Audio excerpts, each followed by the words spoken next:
The Food of Love is a wonderful tale about the Braithwaite family, and as usual it's a story where family and family relationships are at the heart of the novel.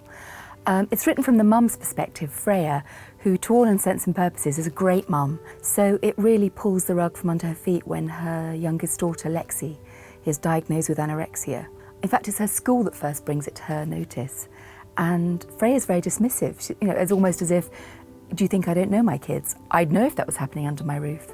One thing she hadn't really considered is that anorexics have to be deceitful, almost by their nature, to get away with the disease for as long as they do.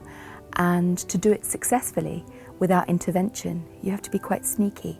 And it really explores how anorexia, when it comes and knocks on the door of an ordinary family, how it completely blows them apart. My books tend to come into my head fully formed. So when I get an idea for a story, it's almost like a whoosh.